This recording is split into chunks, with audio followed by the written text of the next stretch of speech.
El Gran Gatsby, de Scott Fitzgerald. Capítulo 9. 2 años después, recuerdo el resto de ese día, y aquella noche, y el día siguiente, como un inacabable entrar y salir de policías, fotógrafos y periodistas por la puerta principal de la casa de Gatsby. Una cuerda, atada de un extremo a otro, de la cancela, y un policía mantenían a raya a los curiosos. Pero los chiquillos descubrieron pronto que podían entrar por mi jardín, y siempre había un grupo alrededor de la piscina, con la boca abierta. Alguien de gestos decididos, un detective quizás, usó la expresión loco cuando se inclinó esa tarde sobre el cadáver de Wilson, y la imprevista autoridad de su voz estableció el tono de los reportajes que publicaron los periódicos a la mañana siguiente. La mayoría de estos reportajes eran una pesadilla, grotescos, intrascendentes, tendenciosos y falsos. Cuando el testimonio de Michaelis durante la investigación sacó a la luz las sospechas de Wilson sobre su mujer, pensé que inmediatamente algún periodicucho sensacionalista nos serviría la historia completa. Pero Catherine, que podría haber dicho cualquier cosa, no dijo una palabra. Demostró una sorprendente firmeza de carácter. Miró al coroner con ojos llenos de determinación bajo sus cejas depiladas y juró que su hermana no había visto a Gatsby en su vida, que su hermana era completamente feliz con su marido, que su hermana jamás había dado un mal paso. Se convenció a sí misma de lo que juraba y empapó de lágrimas el pañuelo, como si la menor insinuación ya fuera más de lo que podía soportar. De modo que Wilson fue reducido a individuo trastornado por el dolor, para simplificar el caso al máximo. Y ahí quedó todo. Pero esa parte de la historia me parece lejana e insustancial. Me vi completamente solo, al lado de Gatsby. Desde el momento en que llamé por teléfono a West Egg para dar la noticia de la catástrofe, todas las conjeturas sobre Gatsby y todas las cuestiones prácticas recayeron sobre mí. Al principio me sentí sorprendido y confuso. Luego, mientras él yacía en su casa y ni se movía, ni respiraba, ni hablaba, hora tras hora, me fui convenciendo de que debía asumir la responsabilidad, porque no había ningún otro interesado. Interesado, digo, con ese intenso interés personal al que cualquiera tiene cierto derecho cuando llega a su fin. Llamé a Daisy media hora después de que lo encontramos. La llamé instintivamente y sin la menor vacilación. Pero Tom y ella se habían ido a primera hora de esa tarde, llevándose el equipaje. ¿No han dejado una dirección? No. ¿Han dicho cuándo volverán? No. ¿Tiene idea de dónde pueden estar? ¿Cómo podría ponerme en contacto con ellos? No lo sé, no puedo decirle. Quería encontrar a alguien que lo acompañara. Quería entrar en la habitación donde yacía y tranquilizarlo. Te encontraré a alguien, Gatsby, no te preocupes. Confía en mí y encontraré a alguien que te haga compañía. El nombre de Meyer Wolfsheim no aparecía en la guía de teléfonos. El mayordomo me dio la dirección de su despacho en Broadway y llamé a información. Pero cuando conseguí el número ya eran más de las 5 y no contestaba el teléfono. ¿Puede llamar otra vez? Ya he llamado 3 veces, dijo la telefonista. Es muy importante. Lo siento, me temo que no hay nadie. Volví al salón y pensé por un momento que todos esos funcionarios que de improviso habían llenado la casa eran gente que se presentaba por casualidad. Pero, cuando levantaron la sábana y miraron el cadáver con ojos estupefactos, la protesta de Gatsby volvió a sonar en mi cerebro. Escucha, compañero, trae a alguien que me acompañe. Haz todo lo posible. No puedo soportar esto solo. Alguien empezó a hacerme preguntas, pero me escabullí y subí a la segunda planta para buscar en los cajones del escritorio que no estaban cerrados con llave. Nunca me había dicho expresamente que sus padres hubieran muerto, pero no había nada, solo la foto de Dan Cody, signo de una violencia olvidada, que me miraba fijamente desde la pared. A la mañana siguiente, mandé al mayordomo a Nueva York con una carta para Wolfsheim, pidiéndole información y rogándole que se acercara en el próximo tren. Esto me pareció superfluo cuando lo escribí. Estaba seguro de que se pondría en camino en cuanto leyera los periódicos, como estaba seguro de que, antes del mediodía, llegaría un telegrama de Daisy. Pero no llegaron ni el telegrama ni Mr. Wolfsheim. Nadie llegó, excepto más policías, más fotógrafos y más periodistas. Cuando el mayordomo volvió con la respuesta de Wolfsheim, empecé a tener una sensación de desafío, de desprecio y de solidaridad entre Gatsby y yo contra todos. Querido Mr. Carroway, este ha sido uno de los golpes más terribles de mi vida y me cuesta creer que sea cierto. Un acto tan insensato como el de ese hombre debería hacernos pensar. Me es imposible ir en este momento porque me tiene atado un asunto muy importante y ahora no me puedo mezclar en eso. Si hay algo que pueda hacer más adelante, mándeme una carta con Edgar haciéndomelo saber. Casi no sé ni dónde estoy cuando oigo una cosa así y me siento totalmente hundido, noqueado. Le saluda atentamente Meyer Wolfsheim. Y añadía atropelladamente: téngame al corriente del funeral, etc. No conozco a su familia. Cuando sonó el teléfono esa tarde y la centralita anunció una llamada a larga distancia desde Chicago, creí que por fin era Daisy. Pero me llegó, débil y lejana, una voz de hombre. ¿Aquí Slagle? Sí. No me sonaba ese nombre. Mierda de mercancía. ¿Ha recibido mi telegrama? No ha llegado ningún telegrama. El joven Parker tiene problemas. Lo han cogido cuando trataba de vender los bonos. Recibieron de Nueva York una circular con los números 5 minutos antes. ¿Qué me dice? Nunca sabe uno lo que le espera en esas ciudades atrasadas. Oiga, lo interrumpí, asfixiándome. Oiga, no soy Mr. Gatsby. Mr. Gatsby ha muerto. Hubo un largo silencio al otro lado de la línea, seguido por una exclamación, e inmediatamente un seco graznido cuando se cortó la llamada. Creo que fue al tercer día cuando llegó de un pueblo de Minnesota un telegrama firmado por Henry C. Gatz. Solo decía que el remitente salía inmediatamente hacia Nueva York y que se pospusiera el funeral hasta su llegada. Era el padre de Gatsby, un anciano solemne, desolado y confundido, que se protegía del caluroso día de septiembre con un largo abrigo barato. Sus ojos no dejaban de lagrimarle por la emoción, y cuando le cogí la maleta y el sombrero, empezó a tirarse con tanta insistencia de la barba gris y rala que me costó trabajo quitarle el abrigo. Estaba a punto de derrumbarse, así que lo llevé a la sala de música y lo obligué a sentarse mientras mandaba que le trajeran algo de comer. Pero no podía comer, y el vaso de leche se le derramó en la mano temblorosa. Vi en Chicago el periódico, dijo. El periódico de Chicago lo recogía todo. Me vine enseguida. No sabía cómo localizarlo. Sus ojos, que miraban sin ver, recorrían intensamente la habitación. Fue un loco, dijo. Tenía que estar loco. Le apetecía un poco de café. Le insistí. No quiero nada. Ya estoy bien, Mr. Carroway. Ya estoy bien. ¿Dónde han puesto a Jimmy? Lo llevé al salón, donde yacía su hijo, y lo dejé ahí. Unos chiquillos habían subido los escalones y se asomaban al vestíbulo. Cuando les dije quién acababa de llegar, se fueron de mala gana. Poco después, Mr. Gatz abrió la puerta y salió, la boca entreabierta y la cara ligeramente roja, los ojos húmedos de alguna lágrima aislada e inoportuna.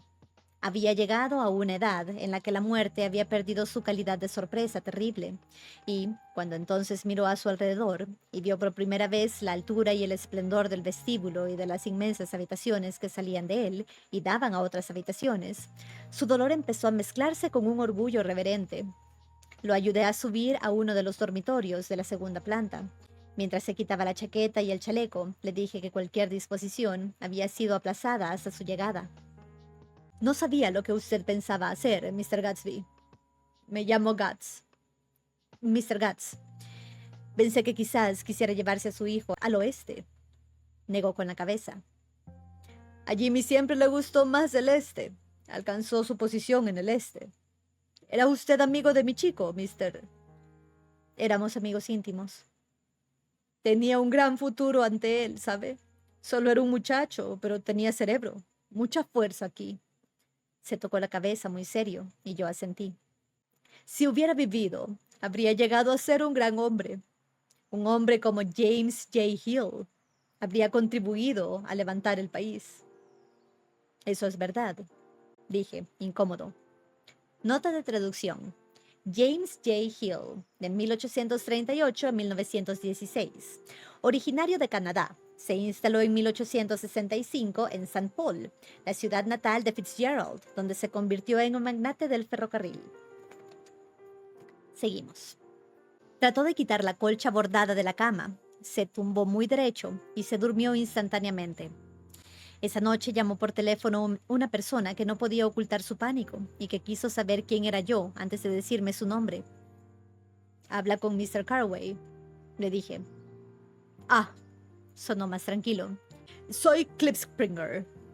Yo también me sentí más tranquilo, porque su llamada parecía prometer otro amigo para el entierro de Gatsby. No quería anunciarlo en los periódicos y atraer a una multitud que acudiera como quien va a un espectáculo, así que hice unas cuantas llamadas telefónicas. No era fácil encontrar a nadie. «El funeral es mañana», le dije a Klipspringer. «A las 3 en la casa. Avísele a todo el que puede estar interesado». «Ah, sí», me cortó. «No creo que vea a nadie, pero lo haré si tengo ocasión». Su tono me hizo desconfiar. «Usted vendrá, por supuesto». «Bueno, lo intentaré, sí. Para lo que llamaba era porque...» «Espere un momento», lo interrumpí. «¿Vendrá o no?» «Bueno, el hecho es que... La verdad es que estoy con alguna gente en Greenwich y quieren que mañana pase el día con ellos. Hay un picnic o algo por el estilo, pero sí, haré lo posible por escaparme». No pude contener un «ya, seguro», y debió oírme porque continuó nervioso. «Bueno, he llamado porque me dejé ahí un par de zapatos. No sé si sería mucha molestia mandármelos con el mayordomo. Son unas zapatillas de tenis y me siento como desvalido sin ellas. Mi dirección es BF...». No oí el resto del nombre porque colgué. Después de aquello, sentí cierta vergüenza por Gatsby. Un señor al que llamé por teléfono insinuó que había recibido su merecido. La culpa fue mía, porque era uno de los que, envalentonado por el licor de Gatsby, solía hablar de Gatsby con más desdén, y yo tendría que haber sido lo suficientemente listo como para no llamarlo. La mañana del funeral fui a Nueva York a ver a Meyer Wolfsheim. Parecía no haber otro modo de localizarlo. En la puerta que abrí, siguiendo las instrucciones del ascensorista, había un rótulo en el que se leía «The Swastika Holding Company». Y al principio creí que no había nadie. Pero, después de gritar «¡Buenos días!» en vano varias veces, empezaron a discutir en la habitación contigua, y al momento apareció en una puerta interior una judía muy atractiva y me examinó con unos ojos negros y hostiles. «No hay nadie», dijo. «Mr. Wolfsheim ha ido a Chicago». Lo primero era evidentemente falso, porque dentro había alguien que había empezado a silbar, desafinando el rosario. Nota del traductor. The Rosary, canción de Ethelbert Nevins y Robert Cameron Rogers, de 1898, popular en los años 20. «Haga el favor de decirle que Mr. Carway quiere verlo». «Voy a buscarlo a Chicago». En ese momento, una voz, inequívocamente la de Mr. Wolfsheim, gritó «¡Estela!» al otro lado de la puerta. «Déjeme su nombre en la mesa», dijo ella. «Le daré el recado en cuanto vuelva». «Pero sé que está aquí». Dio un paso hacia mí y empezó a pasarse las manos por las caderas, arriba y abajo. «Ustedes, los jóvenes, se creen que pueden entrar aquí cuando les da la gana», me regañó. «Y nos tienen hartos, hasta la náusea. Cuando digo que está en Chicago, está en Chicago». Mencioné a Gatsby. «Ah». Volvió a mirarme. «¿Me repite su nombre?» Se esfumó. Al instante apareció solemne en la puerta Meyer Wolfsheim, tendiéndome las dos manos. Me hizo entrar en su despacho mientras comentaba con voz reverente que era un momento muy triste para todos nosotros, y me ofreció un cigarro. «La memoria me lleva al día en que lo conocí», dijo. «Un mayor, muy joven, recién licenciado y cubierto de medallas que había ganado en la guerra. No tenía ni un centavo. Seguí usando el uniforme porque no tenía dinero para comprarse ropa.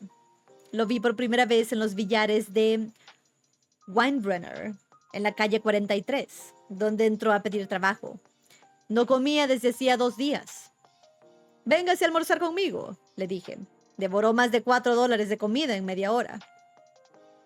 «¿Lo introdujo usted en los negocios?». Introducirlo. Yo lo hice un hombre de negocios. Ah, lo saqué de la nada, directamente del arroyo. Me di cuenta enseguida de que era un joven con buena apariencia y aires de señor. Y cuando me dijo que había estado en Oxford, supuse que podía serme muy útil. Le aconsejé que se afiliara a la Legión Americana, donde estaba muy bien considerado. Hizo entonces un trabajo para uno de mis clientes, en Albany. Estábamos así de unidos. Levantó dos dedos bulbosos. Siempre juntos. Me pregunté si aquella sociedad había incluido la operación de las grandes ligas de béisbol de 1919. Y ahora está muerto, dijo al cabo de unos segundos. Usted era su amigo más íntimo, así que sé que quiere que vaya al funeral esta tarde. Me gustaría ir. Muy bien, entonces venga. Los pelos de sus orificios nasales vibraron ligeramente, y mientras decía no con la cabeza, los ojos se le llenaron de lágrimas. No puedo mezclarme en eso, dijo. No hay nada en lo que mezclarse, ya todo ha terminado. Cuando matan a un hombre, no me gusta mezclarme. Me mantengo al margen. Cuando era joven, era distinto. Si moría un amigo, y no importa cómo, seguía a su lado hasta el final. Quizás le parezca sentimental, pero hablo en serio, hasta el final, por amargo que fuera. Vi que, por alguna razón particular, había decidido no asistir al funeral, así que me puse de pie. ¿Ha ido usted a la universidad?, preguntó de improviso. Por un momento pensé que iba a proponerme una conexión, pero se limitó a sentir y a estrecharme la mano. Tenemos que aprender a demostrarle nuestra amistad a un hombre cuando está vivo, y no después de muerto, sugirió. Después mi regla es no mover las cosas. Cuando salí del despacho, el cielo se había oscurecido y lloviznaba al llegar a West Egg. Me cambié de ropa, me acerqué a la casa vecina y encontré a Mr. Gatz paseando por el vestíbulo, emocionado. El orgullo por su hijo y las posesiones de su hijo no había dejado de crecer y quería enseñarme algo. Jimmy me mandó esta foto. Sacó la billetera con dedos temblorosos. Mire. Era una fotografía de la casa, rota por las esquinas y sucia de muchas manos. Me señaló cada detalle con fervor. ¡Mire esto! Y buscaba admiración en mis ojos. La había enseñado tantas veces que creo que para él era más real que la casa misma. Me la mandó Jimmy. Creo que es una foto muy buena. Sale todo muy bien. Sí, muy bien. ¿Ha visto a su hijo últimamente? Fue a verme hace 2 años y me compró la casa donde vivo ahora. Nos dejó destrozados cuando se escapó de casa, pero ahora veo que tenía motivos para hacerlo. Sabía que tenía un gran futuro por delante, y en cuanto empezó a tener éxito, fue muy generoso conmigo. Parecía resistirse a guardar la foto, y me dejó verla unos segundos más. Luego se guardó la billetera y se sacó del bolsillo un ejemplar muy viejo, mugriento y desencuadernado, de un libro llamado Hopalong Cassidy. Nota del traductor. Cowboy de los relatos de Clarence E. Mulford, 1883 a 1956. Creado en 1904, fue sucesivamente héroe literario, cinematográfico en los años 30, televisivo y radiofónico a partir de los 40. En los 50 y 60 era también un cómic famoso. El libro que James Gatz tenía en 1906 no apareció, sin embargo, hasta 1910. Regresamos. Mire, este libro era suyo, de cuando era un chiquillo. Ahora verá. Lo abrió y por el final le dio una vuelta para que yo pudiera verlo. En la hoja que guardaba había escrito con letra de imprenta la palabra horario y la fecha, 12 de septiembre de 1906. Y debajo, levantarse, 6, gimnasia y pesas, de 6:15 a 6:30, estudiar electricidad, etc., de 7:15 a 8:15, trabajo, de 8:30 a 6:30, a 4:30, béisbol y deportes, de 4:30 a 5. Ejercicios prácticos de elocuencia y saber estar, de 5 a 6. Estudios de inventos útiles, de 7 a 9. Propósitos generales. No perder el tiempo en shafters o nombre ilegible. dejar de fumar y de masticar chicle, baño un día sí y otro no, leer una revista o libro provechosos a la semana, ahorrar $5, tachado, $3 a la semana, portarme mejor con mis padres. Encontré este libro por casualidad, dijo el anciano. No es revelador. Es revelador. Jimmy estaba destinado a triunfar. Siempre se estaba proponiendo cosas por el estilo. Se da cuenta de cómo se preocupaba de cultivar su inteligencia. En eso era ejemplar. Una vez me dijo que yo comía como un cerdo y le pegué. Se resistía a cerrar el libro, leía cada línea en voz alta y me miraba con ansiedad. Creo que incluso esperaba que copiara la lista para mi propio uso.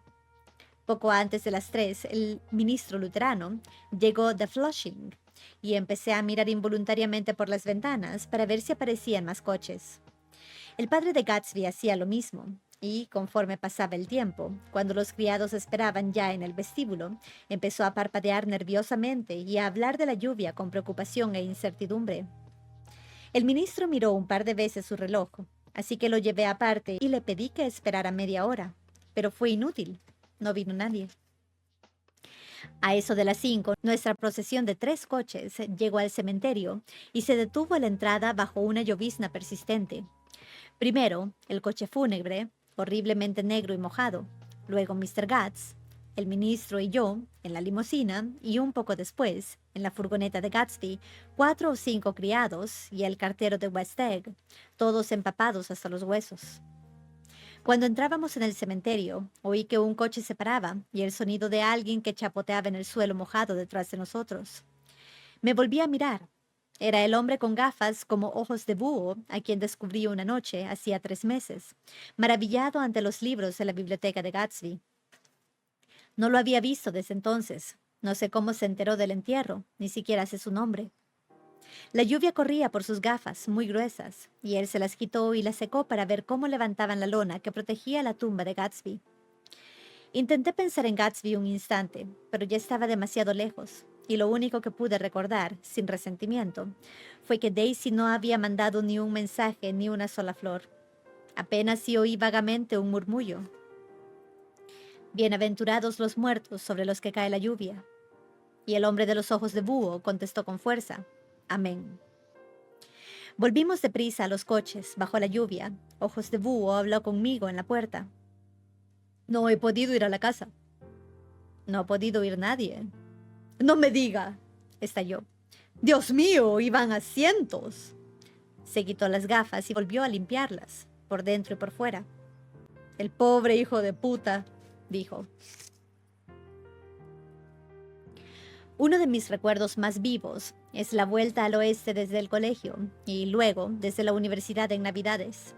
Los que seguían viaje más allá de Chicago se reunían en la vieja Union Station a las 6 de la tarde de diciembre con algunos amigos de Chicago que, sumergidos ya en la alegría de las fiestas, acudían a despedirlos. Recuerdo los abrigos de piel de las chicas que volvían del colegio de Mistal o Miscual, y las charlas sobre el vaho helado de la respiración, y las manos que se levantaban a saludar cuando veíamos a viejos amigos, y cómo comparábamos nuestras listas de invitaciones. ¿Vas a la fiesta de los Ordway, de los Hersey o de los Schultz? Nota del traductor. Familias de St. Paul, Minnesota, en los días en que vivía ahí el adolescente Fitzgerald. Y los billetes del tren, alargados y verdes, bien apretados en las manos enguantadas. Y, por fin, en la vía, cerca de la entrada, los lóbregos vagones de la línea Chicago, Milwaukee y St. Paul, que nos parecían alegres como las mismas Navidades. Cuando nos adentrábamos en la noche de invierno y la verdadera nieve, nuestra nieve, empezaba a extenderse por todos lados y a titilar y estrellarse contra las ventanas del tren, y pasaban las luces mortecinas de las pequeñas estaciones de Wisconsin, el aire se endurecía de pronto, afilado y cortante. Lo aspirábamos profundamente cuando volvíamos de cenar a través de las plataformas heladas.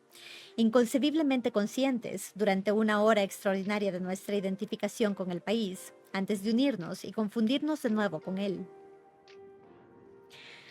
Ese era mi medio oeste, no el trigo, ni las praderas, ni los perdidos pueblos de los suecos, sino los emocionantes trenes de mi juventud en los que regresaba, y las farolas de la calle, y las campanillas de los trineos en la oscuridad escarchada, y las sombras de las coronas de acebo que las ventanas iluminadas proyectaban sobre la nieve. Formo parte de ese mundo, un poco solemne por la sensación de aquellos largos inviernos, un poco orgulloso por haber crecido en la casa de los Carroway, en una ciudad en la que las casas todavía son conocidas durante décadas por el nombre de la familia propietaria. Ahora comprendo que, al fin y al cabo, esta historia ha sido una historia del oeste. Tommy Gatsby, Daisy, Jordan y yo somos del oeste. Y quizás suframos en común alguna deficiencia que nos hace sutilmente inadaptables a la vida en el este. Incluso cuando el este me impresionaba más, incluso cuando era más consciente de su superioridad sobre las aburridas, desangeladas y abotargadas ciudades de más allá de Ohio, con su inquisitivo e inacabable fisgoneo del que solo se libran los niños y los muy ancianos, incluso entonces tenía para mí el este una nota de distorsión. West Egg, especialmente, sigue apareciendo en mis sueños más fantásticos. Lo veo como una escena nocturna pintada por el Greco, un centenar de casas, a la vez convencionales y grotescas, encogidas bajo un cielo hosco y agobiante y una luna sin lustre. En primer plano, 4 hombres solemnes, vestidos de etiqueta, van por la acera con una camilla en la que yace una mujer borracha y en traje de noche. La mano, que cuelga a un lado, centellea enjollada y fría. Muy serios, los hombres entran en una casa equivocada, pero nadie sabe el nombre de la mujer, ni a nadie le importa. Después de la muerte de Gatsby, el este me parecía hechizado, distorsionado, sin que mis ojos pudieran corregirlo. Así que, cuando el humo de las hojas secas flotaban ya en el aire y la ropa húmeda empezó a congelarse en los tendederos al soplo del viento, decidí volver a casa. Había algo que tenía que hacer antes de irme, algo desagradable y embarazoso, que probablemente hubiera sido mejor no hacer, pero quería dejarlo todo en orden y no confiar en que el mar indiferente y diligente se llevara mi basura. Vi a Jordan y hablé de lo que había pasado entre nosotros y de lo que después me había pasado a mí, y ella me escuchó, muy quieta, en un gran sillón. Iba vestida de golfista, y me acuerdo de que pensé que parecía una buena foto para una revista ilustrada, con el mentón graciosamente levantado, el pelo color de hoja de otoño y la cara del mismo tono tostado que el guante sin dedos que descansaba en su rodilla. Cuando acabé, me dijo sin más comentarios que se había comprometido con otro. No me lo creí del todo, aunque había varios con los que podía haberse casado con un simple gesto de asentimiento, pero fingí sorpresa. Por un momento me pregunté si no me estaría equivocando. Luego volví a pensarlo todo rápidamente y me levanté para despedirme. Pero fuiste tú el que me dejó, dijo Jordan de improviso. Me dejaste por teléfono. Ya no me importas lo más mínimo. Pero aquello fue para mí una nueva experiencia y durante un tiempo me sentí un poco desorientada. Nos estrechamos la mano. Ah, ¿te acuerdas?, añadió. ¿De una conversación que tuvimos una vez sobre conducir un coche? No, no me acuerdo. ¿No dijiste que un mal conductor solo está seguro hasta que se encuentra con otro mal conductor? Bueno, pues yo me encontré con otro mal conductor, ¿no? Quiero decir que, si me equivoqué tanto, fue por mi propio descuido. Creía que eras una persona bastante honesta y sincera. Creía que ese era tu orgullo secreto. Tengo 30 años, dije. He rebasado en 5 años la edad de mentirme a mí mismo y llamarle a eso honor. No me contestó. Enfadado, medio enamorado de ella y tremendamente dolorido, di media vuelta y me fui. Una tarde de finales de octubre, vi a Tom Buchanan. Iba andando delante de mí por la Quinta Avenida, alerta y agresivo como siempre, manos ligeramente separadas del cuerpo, como para defenderse de cualquier intromisión, y moviendo bruscamente la cabeza al ritmo de sus ojos inquietos. En el momento en que reduje el paso para evitar adelantarlo, se paró a mirar, arrugando la frente, el escaparate de una joyería. Entonces me vio y retrocedió. tendiéndome la mano. ¿Qué pasa, Nick? ¿Te niegas a darme la mano? Sí, sabes lo que pienso de ti. Estás loco, Nick, dijo. Totalmente loco. No sé qué te pasa. Tom, pregunté. ¿Qué le dijiste a Wilson aquel día? Me miró sin decir una palabra y supe que no me había equivocado a propósito de aquellas horas perdidas. Traté de dar media vuelta, pero me cogió del brazo. Le conté la verdad, dijo. Se presentó en la puerta cuando estábamos a punto de irnos, y cuando mandé que le dijera que no estábamos, intentó subir por la fuerza. Estaba lo suficientemente loco como para matarme si no le hubiera dicho quién era el dueño del coche. En la casa no soltó ni un momento el revólver que llevaba en el bolsillo. Se interrumpió, desafiante. Y casi se lo dije. Ese individuo recibió lo que se merecía. Te cegó igual que cegó a Daisy, pero era peligroso. Atropelló a Myrtle, como quien atropella a un perro, y ni siquiera se paró. No había nada que yo pudiera responderle, salvo lo indecible, que no era verdad. ¿Y si crees que no he tenido mi parte de sufrimiento?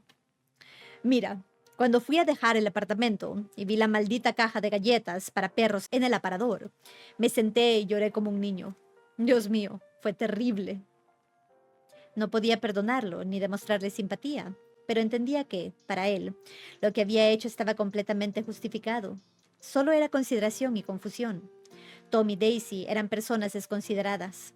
Destrozaban cosas y personas, y luego se refugiaban detrás de su dinero, o de su inmensa consideración, o de lo que los unía, fuera lo que fuera, y dejaban que otros limpiaran la suciedad que ellos dejaban.